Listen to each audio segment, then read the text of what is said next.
Could it be that 1 million women and families on the mall in Washington, D.C. is a moment that God has birthed from the beginning of time to turn America and the nations of the earth back to God? Today, we're going to talk about it. Hey, what is up, guys? Today, I am here with my amazing friend, Jenny Donnelly. And before we get started, I want you to know who this video is for today. This is not just for women. This is for men. This is for children. This is for every believer in Jesus, because here's the truth. We are living in a time where there's so much chaos and so much tension on the earth. And I believe what God has spoken to Jenny could actually shift the tide and the nation of America back to God. But before we get into that, because I know that's heavy to start, I want Jenny just to introduce herself, what the Lord has spoken to her, and then we're going to dive in even more. So Jenny, thank you so much for being here. And would you just mind introing yourself real quick? Yeah, not at all. I'm so happy to be here with you, Ross. I just love what you're doing. I honor what God's doing in your life. It's just amazing, honestly, amazing to see what God is doing. So thank you for saying yes. So I am a mother of 5. I have a 21-year-old all the way down to 7, 4 girls, 1 boy that's making it through really well. Yeah, we live in Portland, Oregon. And so it's been a super interesting last 4 years for sure since the pandemic. I was not raised in the church. When I was 3 years old, I folded my little fingers and asked Jesus in my heart, because my parents were saved in the Jesus movement. Wow. But they went on to they just lacked discipleship. They were a young married couple and they ended up parting ways. And so my parents went through multiple marriages, multiple divorces. We didn't go to church after that point, but I had Jesus in my heart. I remember it. Got to college, had a massive breakdown, would be a very light term for it. Woke up one day in my apartment, and the only way to describe it, Ross, is that I was completely void of God. Wow. And in his mercy, he took his spirit and he extracted it completely out of my body. See, I had, God had been with me up to that point, but because of my father wound, with mom and dad splitting up, my dad moved 2,000 miles away. I only saw him once a year. I became so desperate for love and desperate to be accepted and adored and captivated by somebody that I just, when I was 19, 20 years old, got on campus, I just was like, okay, well, I'm just going to give all of me away. I'm just going to start drinking and partying and all of it. Pretty typical story, but my story is a little bit different because I had given my heart to Jesus at 3 years old. The Lord took that serious.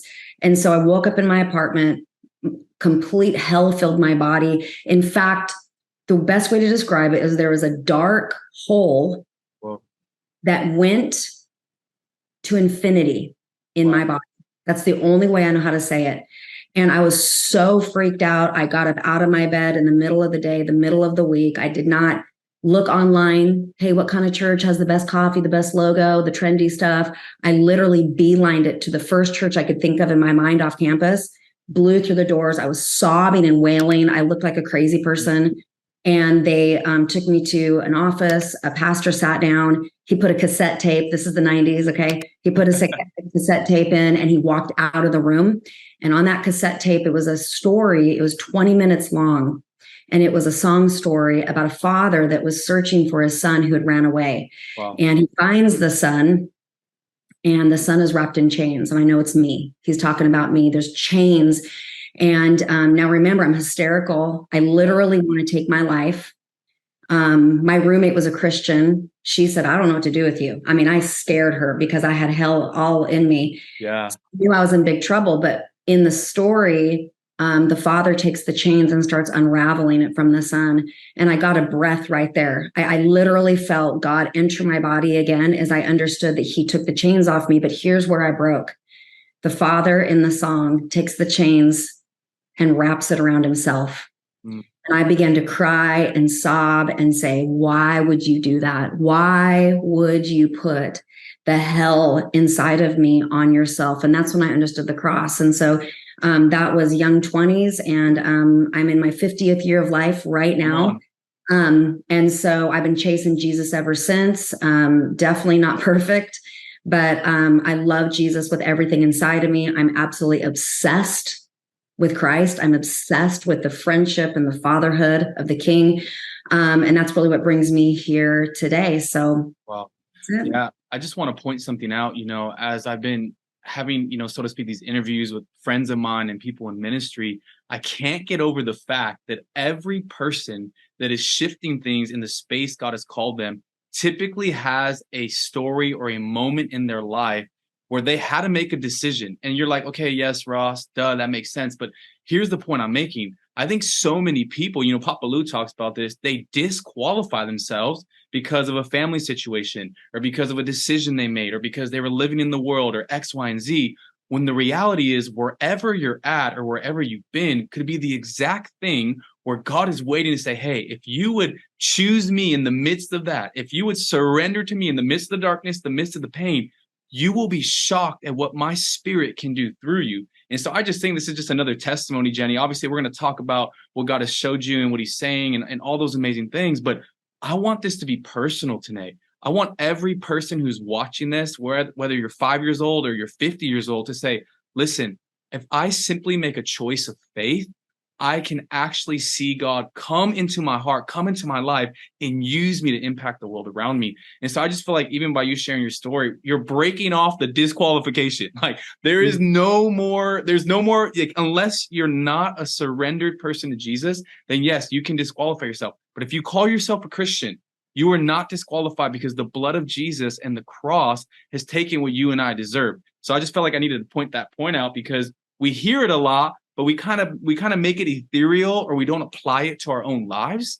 And so I just want to say, yeah, thank you for sharing that story, because as we're going to begin to talk about the prophetic storyline, it's easy to look at a Jenny Donnelly and say, hey, well, that's Jenny Donnelly. I'm just Jessica. I'm just Chris. I'm just so-and-so. And it's like, no. Even me, even you, even every person, we have a story. And it's so important to understand where our story is in regard to the storyline of God. And so I just think that's so powerful. But I do want to transition a little bit, Jenny, and I want you to share, like, how did you go from you had this marketing encounter with God, right? You literally felt this infinite darkness in you. And how do you go from that to being born again? And then here we are, 15, 20, 30 years later, God starts speaking to you. Kind of take us on that journey. Yeah. So after that moment, I'm still in college, but I end up graduating, meeting my husband, and soon to be husband, get married and all that. And one of the first things that God did was he introduced us to a business. And I kind of feel like, when I gave my life to the Lord that day, sitting there listening to that cassette tape, I made him, I asked Jesus in my heart when I was 3, but I made him Lord that day. I came at my life with open hands. It wasn't like I was like, great, God, now I'll take it from here, because the only thing I had proven to be able to do up to that point was ruin my life. Wow. So I wasn't interested in, hey, here's what I'm going to do. God, will you bless it? I had this understanding that I could ruin my life. Wow. And God probably has a better one for me. So when I got married, this business comes in our life, and God just, I felt God say, go, that's what you're going to do.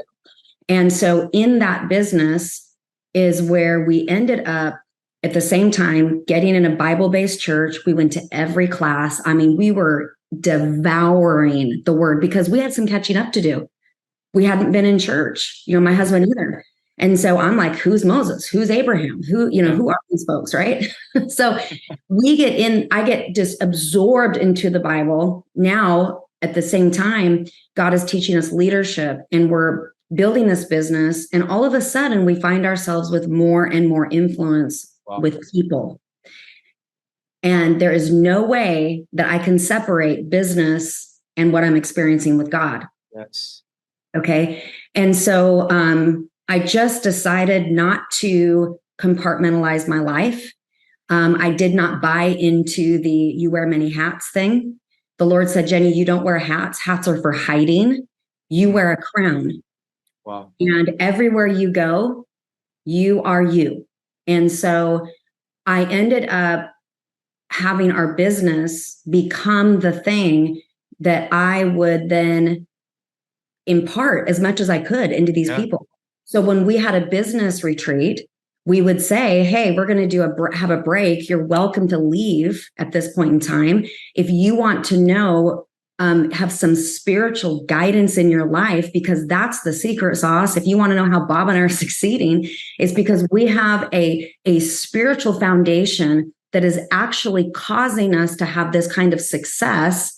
Yes, it's hard work. Yes, it's following a system, but we have a spiritual foundation. If you want to know what that is, we'll see you back here in 15 minutes. Yeah. We got to the point where they'd sign waivers and all sorts of things because we were getting in tons of trouble. Okay. Come on. So I just want to say, some of you out there listening to this, you might not want to get in trouble. And that might be the trouble you're having.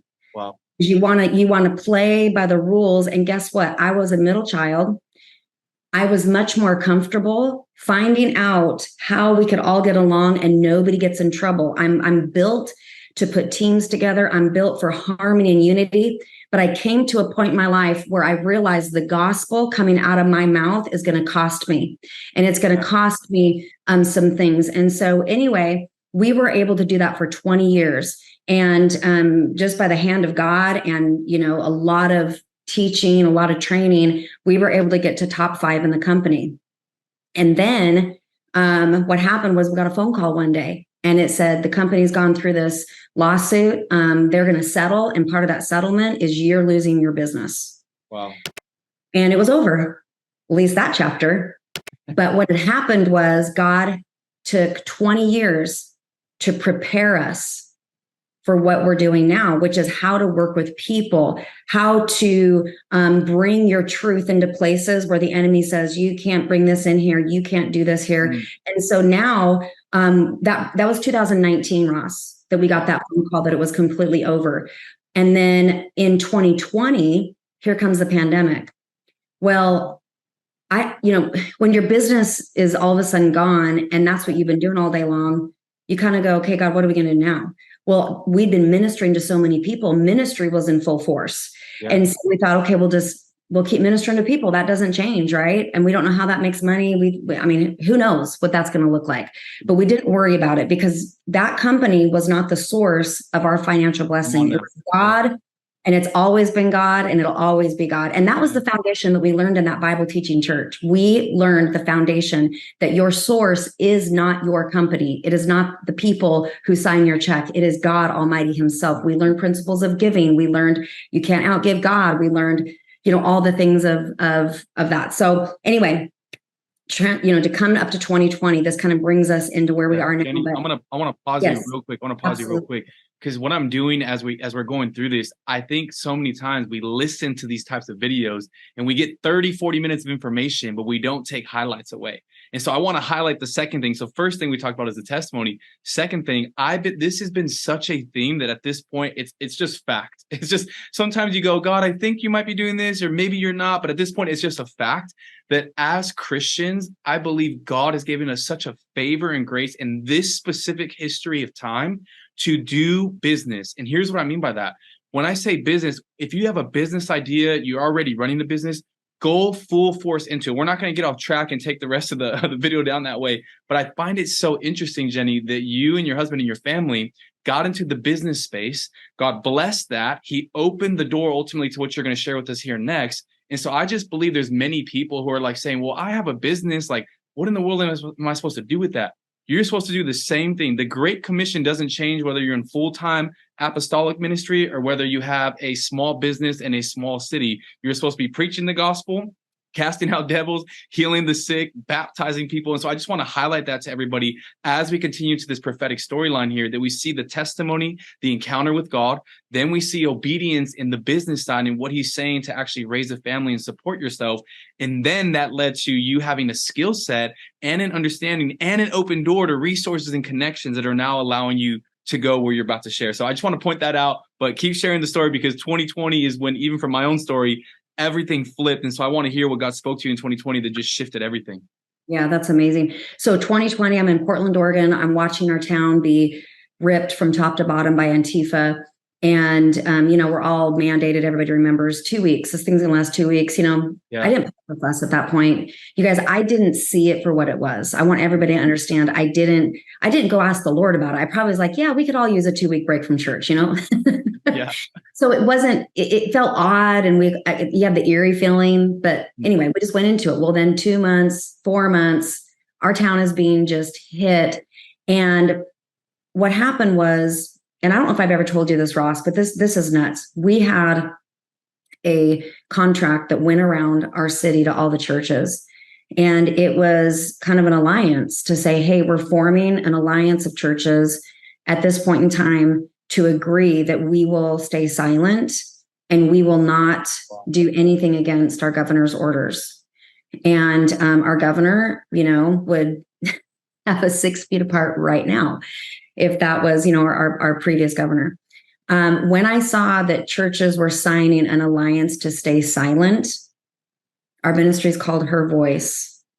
It was the decade of the pay in 2020, which is the decade of the mouth. So here come the masks. The church is saying, yeah, we'll be silent, sign here. Ross, I'm telling you, right then and there, I went, okay, this is a problem. This is extremely disheartening. And Lord, I am having a hard time seeing how the church is going to step up as an army and fight, because not only are we not fighting, we're agreeing with silence out of the sake of not getting in trouble. Okay. So that's when I said, okay, Lord, 2 options. Now, this is kind of like old school choose your own adventure books. You get to the end of a chapter. Yeah. Turn to page 21 if you want this to happen. Turn to page 42 if you want this to happen. This is what I said. Okay, at this juncture, move us out of the state or put me in the fight. And that's what I said. And I felt it. The Lord was like, he chose my adventure because, my life I'm open-handed. Yeah. And I felt it. I crossed a threshold. I did not know what it looked like to fight. And I would laugh thinking about me going downtown. Hey guys, this isn't very nice. Why are you tearing apart our city? You should stop. Like, I'm just laughing. I'm like, I don't even know what this looks like, right? But I feel like I'm speaking on behalf of so many mothers in our nation right now that are looking at what's happening in our schools to our children, the gender ideology. And we're sitting here going, I don't know what to do. Yeah. And so I felt so hopeless and helpless. But my Bible says, Genesis 1:28, to fill the earth and subdue it. And Ross, the word subdue, when you look at the meaning of it, it is to put it under bondage, to put it under your feet, to tread upon. Well, I always thought the enemy was what put people in bondage. And God said, no, this is like motherhood. When the child acts up, you need to put it under the authority of who is in position for that authority. And he said, Jenny, the earth is acting up. I've called my church to step in and subdue it. And we were waiting. I was waiting. I'll take ownership of this. I was waiting for evil to give up. The problem is the groups that were sent 5 o'clock every day for over 180 days straight. It wasn't like, oh, Portland, got hit like 2 weeks ago. No, it was 5 o'clock every night, 180 days straight. And we're just kind of move on with our life, but we're waiting for evil to give up. But it doesn't work that way. Evil doesn't give up. Yeah. Evil has to be occupied by light. So it was a real simple thing here. All of a sudden, I'm like, okay, here's darkness. Now light, who's the light? It's us, it's the church. It's Jesus in us. We step on the scene, which is so much of what you're doing, Ross. You're coming into the public square. You're stepping on the scene, and darkness, it really does give way. We might not understand how much it does. And so God said it's going to be the very same thing. So then I said, okay, what's it going to take for the church to stand up? Not just stand up, but like stand up, unite, and fight. Because I'm having a hard time believing in what's happening here. Yeah. And he said, oh, the church is going to stand up and unite and fight when they take your kids. Whoa. Exactly, my response. And it hit me like a lead in my stomach. It made me sick to my stomach. And I was like, what are you talking about? What do you mean? And now we know, just a couple years later, that was in 2020 when he talked to me. Now we know just a couple years later that we are in this time that in my lifetime, we've never been here, where a child can go to school and in one day come home saying, I figured it out. They told me I'm really a boy. This is why I feel awkward in my body. No, you feel awkward in your body because you're 12. Yeah. There's not a single 12-year-old that doesn't feel awkward in their body. See, so now we know this is not just the only way that children are being hit, but the gender ideology is one of the ways that the enemy has assaulted the family. Now, the family unit is the strength of a nation. Yes. Okay. The strength of a nation is a family unit. And in order to tear down the nation, you have to tear down the family. In order to tear down the family, you go what? From the bottom up, the most vulnerable are the children. So this has been proven in history. Every nation that crumbled, they went for the children. And so this is what we have going on. Now, in that time, Ross, I want to bring it to this. I was minding my own business in my bedroom one day. It's 2020, when I'm just having these conversations and this massive shift is coming and I figure it out. I'm not leaving Oregon anytime soon. So God's going to do something. And he says, Jenny, there's 1 million women that we're going to gather. And I thought, well, that's a lot. And I don't know 1 million women. So wasn't too excited about that. I didn't tell anybody. I just tucked it in my pocket and just kept moving. And then it came out in these different spaces and places that Lou Engle had the word for 1 million women on the mall in 2014. He's held it since then. There are other people that have had dreams of 1 million women and their families on the mall. And so I start hearing about this. And then in April of this year, so 2023, in April, it was 4/14, Lou Engle flew on an airplane from, I don't know where he's probably Colorado Springs, to Pasadena. The Lord hits him on the airplane and says, Lou, you don't have a tomorrow. The women have to go to the mall now. Wow. This is the last stand for America. So he's bawling on the airplane. He's hiding his face because the Lord just hits him. And 4/14, which no one's catching on to this yet, but Esther 4/14, he gets up on that stage and just under the fear of the Lord, he says it's time for the women to go to the mall. And we're asking God for October 12th, 2024. Now that's kind of when I was in the room and I was like, okay, pick myself up off the floor because I wasn't thinking of a date. It was still some day to me, Ross. Yeah. But the Lord told me, he said, Mordecai was the one that went to Esther and interrupted her timeline. Wow. He interrupted her life. She was like, I'm finally been made queen. I finally got to this position just in time for Mordecai to say, but the position isn't your purpose. Wow. Your purpose is you're going to risk your life. You're going to go before the king and you're going to save a whole nation. Wow. She said no initially. Yep. She said no. We have to understand she said no. But in 4/13, which coincides with Lou's time on the airplane, April 13th, in 4/13, Mordecai says this, Esther, I heard you just say that it's illegal and you can't do it because she didn't want to get in trouble. Okay. I think we're catching on to the theme of our conversation here. She didn't want to get in trouble. And he said to her, Esther, you're already dead. Now that's my translation. Basically, he says this, do not think that just because you're in the palace, you will escape the destruction of the Jews. Because guess what? She was a Jew. I want everybody to understand something right now.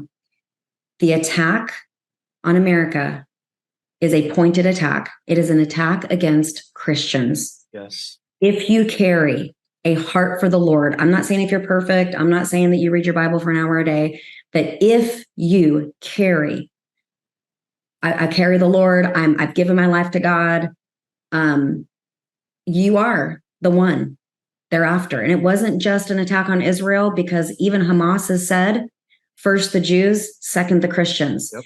Anybody that comes under the lordship of God, this is an attack on you. So this is when, Esther didn't want to take it personal. It was like, oh, that's going to happen to them, right? So we might be in a state like Florida or Texas and go, oh, I'm so glad I'm here because I wouldn't want that to happen to me. Listen, the Lord said, the reason I couldn't have you run out of Oregon is because if the kitchen's on fire and you want to run to the bedroom, a good father doesn't say, go hide in the bedroom, the house is on fire. Come on now. Because it's just a matter of time before the fire hits that state too. So here we are. We all have to swallow this thing and say, okay, God, what are you positioning me for in 2024? because your position is not your purpose, but out of your position comes your purpose. Good, yeah. So like Ross, right now, what I know about you is you're not celebrating the fact that there's so many followers you have now. And there's tons of people that are like, you're inspiring me. Like your purpose isn't that you made some level of it as an influencer, right? You're not celebrating your position. You're saying, God, I'm going to use this position for my purpose, which is to literally surrender my entire life. My life is not my own. And I am going to take the gospel out into the streets. I'm going to take it everywhere where people will listen. And I am going to see America turn back to God. And so as Christians, sometimes I think we're like Esther. I think the church has been like Esther. I see EST period, her, establish her, the church. I think when we follow Esther, we're following the church. And I think, and I had a dream about this, but the position that we're in, which is saved, we're seated with Christ in heavenly places. We have this awesome place of authority. Yeah. Sometimes we go, whew, we're here. We made it. Now let me just go build my empire. No. You've been positioned for such a time as this to use your voice. I'm so sorry, Esther, that it wasn't just about the crown and the palace and the servants. You're going to go and you're going to stick your neck out. You're going to put your head on the chopping block and you're going to say something to the king. I think it's kind of funny though. Yeah.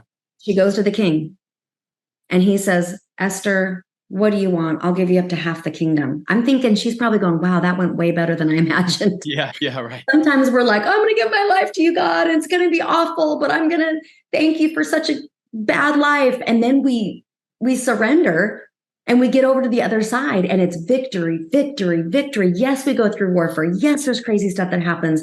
But when we try to preserve our life, the warfare, that's the bad warfare. You don't want to hold on to your life and go through warfare. You want to let go of your life, get to the other side, and all of a sudden you have favor and victory. And warfare isn't something that you're losing in anymore. You are conquering, and the devil's losing through that. Yeah. Once again, to condense that just insane prophetic storyline, what I hear from that is really a few things. Number one is when we look at the story of Esther, and it's just been tested after seeing the prophetic word God gave you, God gave Lou, and so many other people across the body, that perhaps this is that moment where it is going to take women. A woman, Esther was a woman who literally saved an entire nation. Now, that doesn't mean that men and you, that I'm not valuable, that I don't have a role. No, what it means is there's certain moments in time where God either calls a person, a specific type of person, or in this case, a gender, and he says, listen, I'm breathing on you, or you're simply in a position where you can actually shift something. And so I just want to make it clear, because I know that people watching this, it's not just only women, it's men as well. Men, there's so much I can say here, and I don't want to dive into all of it right now, but I will say this. As men, we don't just take the sidelines. We don't just say, okay, well, it's up to the women and, good luck. I support you, just in regards to just like, yeah, I support you. Go for it. No. Mordecai had to actually speak to Esther, had to encourage her, had to embolden her, had to share truth with her. He wasn't just supportive in the sense of just chilling in the background. He was supportive in the sense of he might not have been the one doing it, but he was also a part of it. And so I just want to call all men forth and say, men, for so long, I'm just going to be real, we've missed it. On a majority scale, men have missed it, specifically in America, especially Christian men. And so I'm just calling every man listening, support your wife, support your sister, support your daughter, support other women at your local church or in your ministry, support them and give them positions to actually be able to follow in what God is calling them. And not only that, the second thing I hear from this, Jenny, is if you're a woman, there's no time to mess around anymore. There is no more, well, maybe this will happen, maybe this won't happen. No. If you do not speak, I like that word if. I love it, that word, and I hate that word. I love that word if because it means that anybody can be a part of it. But I also hate that word because it means people can actually make a choice and they can say no to it. And I'm just believing right now that every video I've done, every single interview, there is an impartation that takes place. And the impartation right now is one of faith, one of boldness, and one of your voice being unlocked. And so I just even feel that right now, Jenny, that women's voices, every woman watching or listening to this, that your voice would be unlocked in the name of Jesus to speak to the kings, speak to people in authority and in the high places, partnered with the Holy Spirit, that it would shift our nation and the nations of the earth back to God. And so I just want to condense that if you're a woman, you're a part of this. If you're a man, you're a part of this. And this is not one person in front of the other. This is side by side. This is side by side. And so, Jenny, I also want you to share, I want to share in these last 5-10 minutes we have here, what are some practicals, right? We have the prophetic storyline, we have the encounter, we have the testimony. Amen. Those are so crucial. But I like to say it like this: God is not just present-centered, he's also practical. He gave us a body, hands, ears, mouth. He gave us these things to actually do things. And so practically share, how can people get involved specifically with this movement? And number two, if there's somebody who is maybe feeling a stirring in their heart, like, I believe this is the last stand for America, how do they steward that in their heart? Yeah, that's perfect. So the method that God gave us, because, you think about 1 million at the mall, I'm asking questions like, how? Like, that's the question I'm asking, because there's a practical element to this. You don't just sit in a prayer closet and just hope they all just appear, right? So what does this look like to practically walk it out? Well, the first thing that God told us in this method, I had to get a template. I needed a blueprint. Yeah. He said, pray, fast, and stand. Wow. Okay, so what does that look like? He said, well, Esther, when she got it, she said, okay, call everybody to a 3-day fast and prayer. Don't have them eat anything, drink anything.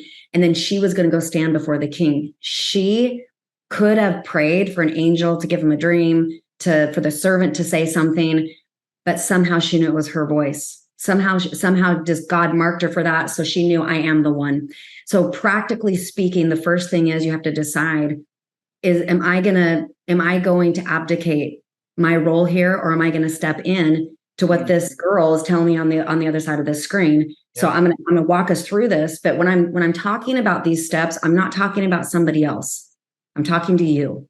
Come on. Okay, so I want you to understand that I'm talking to you. For every large, influential voice, there's probably, I'm guessing, 100,000 women that will never have a platform